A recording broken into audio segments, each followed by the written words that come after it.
الحمدللہ رب العالمین والصلاۃ والسلام علی رسولہ الکریم وعلی آلہ وصحبہ اجمعین، اما بعد۔ انسانی معاشرے میں انسان ایک دوسرے کی تعریف کرتے ہوئے نظر آتے ہیں، اور چونکہ تعریف سے دل خوش ہوتا ہے، تقریباً اکثر و بیشتر لوگ اس چیز کو پسند کرتے ہیں کہ اس کی تعریف ہو، اس کے بارے میں بیان کیا جائے۔ تو تعریف اگر کوئی شخص کسی کی کرتا ہے، اگر دائرے میں رہتے ہوئے کرتا ہے، حد سے تجاوز نہیں کرتا ہے، تو ایسا کیا جا سکتا ہے۔ لیکن حد سے تجاوز کرنا یا وہ چیز ذکر کرنا جو اس کے اندر نہیں ہے، تو پھر یہ منع ہے، اسے روکا گیا ہے۔ اور اللہ رب العالمین کے حبیب محمد اکرم صلی اللہ علیہ وسلم نے یہ حدیث کے اندر بیان بھی فرمایا ہے کہ من لم یشکر الناس لم یشکر اللہ، کہ جو لوگوں کا شکریہ ادا نہ کرے اس نے اللہ کا بھی شکریہ ادا نہیں کیا، یا اس نے اللہ کا شکریہ ادا نہیں کیا جس نے لوگوں کا شکر ادا نہ کرے۔ کہ اگر کوئی آدمی کسی کے ساتھ احسان کرتا ہے تو آدمی کو چاہیے کہ اس کا شکریہ ادا کرے یا جزاک اللہ خیرہ کہے۔ تو شکریہ ادا کرنا کہ جس پر اسلام نے ابھارا ہے، لیکن یہاں ہمیں دیکھنا یہ ہے کہ بعض لوگ چونکہ تعریف میں مبالغہ آرائی سے کام لیتے ہیں، بہت زیادہ تعریف کرتے ہیں، بعض عمرا کی تعریف کرتے ہیں، بعض حکماء کی تعریف کرتے ہیں، بعض کچھ اور کسی اور کی تعریف کرتے ہیں، کوئی کسی اور کی تعریف کرتے ہیں۔ تو تعریف ہم کہہ لیں کہ ایک تو اچھی تعریف ہے جو کہ جائز ہے دائرے میں رہتے ہوئے، اور اس کے بارے میں نبی صلی اللہ علیہ وسلم سے ثابت ہے کہ نبی صلی اللہ علیہ وسلم صحابہ کی تعریف منہ پہ کرتے تھے، اور صحابہ کی تعریف منہ پر کرنے کا مطلب یہ ہوتا نبی صلی اللہ علیہ وسلم ابھارتے تھے، صحابہ کو دوسرے کو ابھارتے تھے، یا اپنی امتی کے لیے ایک مثال قائم کرتے تھے نبی صلی اللہ علیہ وسلم کی فلاں کے اندر یہ چیز ہے تو یہ کرنے والا جنت کے اندر جائے گا۔ جیسا کہ عبداللہ بن عمر رضی اللہ تعالیٰ عنہما کے بارے میں آپ صلی اللہ علیہ وسلم نے فرمایا کہ عبداللہ یہ اچھا آدمی ہے، یہ اچھا آدمی ہے، ہاں یہ کاش کے رات میں یہ جاگتا۔ تو اس کے بعد عبداللہ بن عمر رضی اللہ تعالیٰ عنہما رات میں بہت کم سوتے تھے اور جاگنا شروع کر دیے، یعنی قیام اللیل کرنا۔ آپ صلی اللہ علیہ وسلم کی مراد یہ تھی کہ یہ قیام اللیل کرتا تو یہ بہت اچھا ہوتا، اور آپ نے یہ بھی کہا کہ فلاں یہ بہت اچھا ہے۔ تو آپ صلی اللہ علیہ وسلم صحابہ کی تعریف کرتے تھے۔ میں بات کر لی ہے، اسی طرح سے دکان میں ملے گا۔ اسی طرح سے نبی صلی اللہ علیہ وسلم کی ایک حدیث کے اندر ہے جس میں آپ صلی اللہ علیہ وسلم نے یہ فرمایا کہ جس نے ایک جوڑا اللہ کے راستے میں خرچ کیا تو یہ اس کے لیے بہتر ہوگا، اور آپ صلی اللہ علیہ وسلم نے کہا کہ یعنی وہ جنت کے اندر داخل ہوگا جو ایک قسم کی دو چیز یا ایک جوڑا اللہ کے راستے میں خرچ کرے گا تو وہ جنت میں جائے گا۔ پھر آپ صلی اللہ علیہ وسلم نے فرمایا کہ اللہ کے بندے یہ بہتر ہے۔ تو آپ صلی اللہ علیہ وسلم نے کہا کہ اگر کوئی نمازی ہے تو نماز کے دروازے سے جنت کے اندر داخلے کے لیے وہ بلایا جائے گا، اگر روزے دار ہے تو ریان نامی دروازے سے بلایا جائے گا، اگر جہادی ہے تو جہاد نامی دروازے سے بلایا جائے گا۔ اس طرح سے آپ صلی اللہ علیہ وسلم نے کہا۔ تو اس میں ابو بکر رضی اللہ تعالیٰ عنہ نے کہا کہ نبی صلی اللہ علیہ وسلم میرے ماں باپ آپ پر قربان ہوں، کیا کوئی ایسا بھی شخص ہوگا وہاں جو ان سبھی دروازے سے بلایا جائے گا، یعنی ان کو ہر ایک دروازے سے بلایا جائے گا جس سے چاہے وہ داخل ہو۔ تو آپ صلی اللہ علیہ وسلم نے کہا کہ ہاں میں امید کرتا ہوں کہ تم انہی میں سے ہو۔ اب یہاں ابو بکر کی تعریف ہو رہی ہے کہ آپ صلی اللہ علیہ وسلم نے کہا کہ میں امید کرتا ہوں کہ تم انہی میں سے ہو، کہ تم کو ہر دروازے سے بلایا جائے گا۔ اسی طرح سے نبی صلی اللہ علیہ وسلم نے حضرت عمر کی تعریف کرتے ہوئے آپ صلی اللہ علیہ وسلم نے کیا فرمایا کہ عمر تو جس راستے سے جاتا ہے نا، شیطان وہ راستہ کاٹ دیتا ہے، راستہ چینج کر دیتا ہے۔ تو یہ صحابہ کی تعریف تھی، صحابہ کی تعریف نبی صلی اللہ علیہ وسلم کرتے تھے تاکہ لوگ ان کے طریقہ کو اپنائیں، ان کی راہ کو اپنائیں، یا وہ جو عمل کرتے تھے وہ عمل آدمی کرے۔ تو نبی صلی اللہ علیہ وسلم چونکہ اپنی ذات میں بھی مبالغہ آرائی سے منع فرماتے تھے، اس طرح سے تعریف کرنے سے آپ صلی اللہ علیہ وسلم منع فرماتے تھے جو کہ آدمی کو اس کا جو درجہ ہے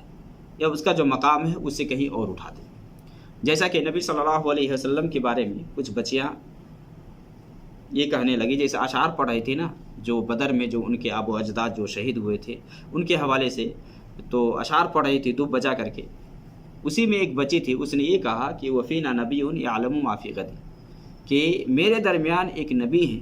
جو کل کی بات کو بھی جانتا ہے، کل کے بارے میں جانتے. تو نبی صلی اللہ علیہ وسلم نے کیا فرمایا؟ دعی حاضی، یعنی اس کو چھوڑ دو، یہ جو تم بات کہہ رہی ہو کہ ہمارے درمیان نبی ہے جو کل کے بارے میں جانتے ہیں، یہ بات مت کہو، بلکہ پہلے جو تو کہہ رہی تھی یا جو پڑھ رہی تھی جو گا رہی تھی وہ گاؤ، یہ مت کہو. اسی طرح سے نبی صلی اللہ علیہ وسلم کی حدیث صحیح بخاری کے اندر آپ نے فرمایا کہ لا تطرونی کما اطرت النصارى ابن مریم فانما انا عبد فقولوا عبد اللہ ورسول، کہ مجھے اس طرح سے مت بڑھانا جس طرح کہ نصرانیوں نے عیسائیوں نے عیسیٰ کو بڑھا دیا. میں اللہ کا بندہ ہوں، لہٰذا تو مجھے اللہ کا بندہ اور اس کا رسول کہنا. نبی صلی اللہ علیہ وسلم خود اپنے بارے میں بھی مدح سرائی کرنے سے منع فرمائے. کس طرح سے؟ ہاں، نبی صلی اللہ علیہ وسلم تو تعریف کے لائق ہی، آپ کے نام محمد، آپ کا نام ہی محمد ہے، اور آپ کی تعریف تو ہر جگہ ہو رہی ہے دنیا کے اندر، لیکن غلو کرنے سے اسلام نے روکا ہے. عام لوگ اور انہی روایتوں کی بنیاد پر کہ نبی صلی اللہ علیہ وسلم نے اپنے بارے میں غلو کرنے سے روکا، محدثین نے یا شراح حدیث نے نقل کیا ہے کہ آدمی، جیسا کہ نبی صلی اللہ علیہ وسلم نے بعض صحابہ کی تعریف کی نا، اس بنیاد پر کہ ایک آدمی اگر دوسرے کی اس کے منہ پر اگر تعریف کرتا ہے، اگر تعریف میں تجاوز نہیں کرتا، حد سے آگے نہیں بڑھتا ہے، تو آدمی تعریف کر سکتا ہے اس کے بارے میں. ہاں، یہاں اب دیکھیں گے تو بعض حدیث کے اندر نبی صلی اللہ علیہ وسلم نے یہ فرمایا ہے کہ اگر کسی کو تم اپنے منہ پر تعریف کرتے ہوئے دیکھو تو اس کے منہ میں راکھ ڈال دو یا پتھر ڈال دو. اس طرح کی روایتیں آپ کو ملیں گی. یا ایک روایت کے اندر آپ صلی اللہ علیہ وسلم نے فرمایا ہے، جیسا کہ صحیح بخاری مسلم کی حدیث ہے، کہ آپ صلی اللہ علیہ وسلم کے سامنے میں ایک شخص نے کسی دوسرے کی تعریف کی، تو آپ صلی اللہ علیہ وسلم نے فرمایا کہ ویلک قطعت عنق صاحبک، کہ افسوس ہے تم نے اپنے بھائی کی گردن کو کاٹ دیا ہے. ہاں، پھر آپ نے یہ بھی فرمایا کہ اگر کسی کو کسی کی تعریف کرنی پڑ جائے، یعنی کرنی ہی ہو، اس سے کوئی چارہ نہیں، کہ تعریف کرنی پڑ جائے، تو یہ کہے کہ میں اس طرح سے اس کو تصور کرتا ہوں، ایسا میں اس کو سمجھتا ہوں، لیکن اس کو میں بے عیب نہیں سمجھتا. لا ازکی علی اللہ حدا، اللہ کے اوپر میں کسی کو فوقیت نہیں دیتا، یا اللہ رب العالمین چونکہ ہر عیب ہر نقائص سے پاک ہے، اس طرح میں کسی اور کو اہمیت نہیں دیتا. انسان سے غلطی ہو سکتی ہے، لیکن اس کے اندر یہ چیز ہے، ایسا میں تصور کرتا ہوں، ایسا میں سمجھتا ہوں. اس طرح سے آدمی کہے، بجائے اس کے کہ اس کے منہ پر کوئی تعریف کرے. اور تعریف کے اندر چونکہ بہت سارے لوگ اس چیز کو پسند کرتے ہیں، تو جو لوگ اس طرح سے پسند کرتے ہیں کہ لوگ اس کی تعریف کرے، لوگوں میں اس کا چرچا ہو اور وہ لوگوں کے درمیان میں مشہور اور فیمس ہو، تو ایسے لوگوں کو اللہ سے ڈرنا چاہیے. کیونکہ اس طرح سے اگر کسی کے منہ پہ تعریف کرنے سے وہ جب اپنے اندر کیا کبر والی صفت پا لیتا ہے. وہ بہت سارے لوگ ایسے ہوتے ہیں کہ اس کے اندر تکبرانہ صفت، یعنی اپنے آپ کو بڑا سمجھنے لگتا ہے، دوسرے کو حقیر جاننے لگتا ہے کہ فلاں مجھ سے کمتر ہے، میں فلاں سے بڑا ہوں، تب نہ لوگ میری تعریف کر رہے ہیں. تو اس طرح سے نبی صلی اللہ علیہ وسلم نے منع فرمایا ہے. اسی طرح سے حمام بن حارث کے بارے میں کہ عثمان رضی اللہ تعالیٰ عنہ کی ایک آدمی تعریف کرنے لگا، تو وہیں وہ بیٹھ گئے اور کنکر اس کے منہ پر مارنے لگے. تو عثمان رضی اللہ تعالیٰ عنہ نے کہا کہ یہ کیا کر رہے ہو؟ تو اس نے کہا کہ نبی صلی اللہ علیہ وسلم نے کہا کہ اگر کوئی اس طرح سے تعریف کرے منہ کے اوپر یا تمہارے پاس، تو اس کے منہ پر کنکریاں مارو یا مٹی ڈال دو، اس کے منہ میں مٹی ڈال دو. تو کسی کے منہ پر تعریف کرنا، یعنی کسی کی تعریف کرنا، یہ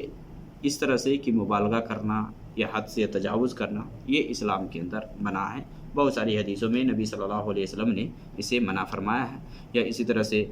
مقداد جو کہتے ہیں، مقداد کہ ایک عمرہ کی تعریف ایک آدمی کر رہا تھا اور بہت اس میں بڑھ چڑھ کر کے حصہ لے رہا تھا،